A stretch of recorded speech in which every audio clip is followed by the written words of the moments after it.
नमस्कार दोस्तों, स्वागत है आप सभी का हमारे मौर्य एकेडमी यूट्यूब चैनल पे। आज आप लोग इस वीडियो में सीखेंगे भिन्न के सवाल लगाना, प्लस माइनस गुणा भाग चारों। तो आप लोग देख पा रहे हैं, अगर आपको नीचे सेम संख्या देखने को मिलती है और प्लस का निशान बीच में लगा है तो आपको सिंपली 1 2 उतार लेना है, ऊपर की सेम ही संख्या उतार लेनी है। इसके बाद आपको क्या करना है, जोड़ देना है। 4 में 3 जोड़ेंगे आपका 7 हो जाएगा, नीचे 2 उतार देना है और यही आपका राइट आंसर हो जाएगा।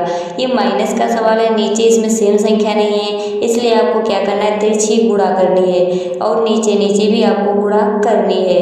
इसी तरह से अगर आपका प्लस का सवाल हो वो भी इसी तरह से किया जाएगा। इसके बाद में आपका 6 पंचे 30 हो जाएगा, माइनस का बीच में निशान लगाना है, 4 तियाँ 12 हो जाएगा, नीचे नीचे अगर आप करोगे तो 5 तियाँ 15 हो जाएगा आपका। इसके बाद में आपको सिंपली क्या करना है, आपको 30 में से 12 घटाना है।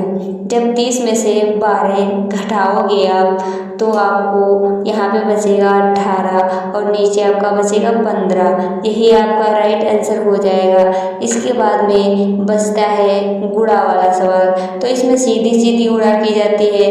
अरे गुणा की जाती है तो आपको यहाँ पे 7 छंग 42 हो जाएगा, 5 तियाँ 15 हो जाएगा, आपका यही राइट आंसर हो जाएगा।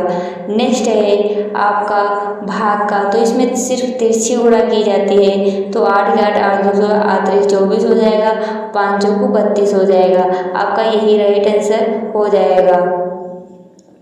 5 चौको दोस्तों 20 होता है, सॉरी, आपका यही राइट आंसर हो जाएगा। एक सब्सक्राइब जरूर करके जाइए।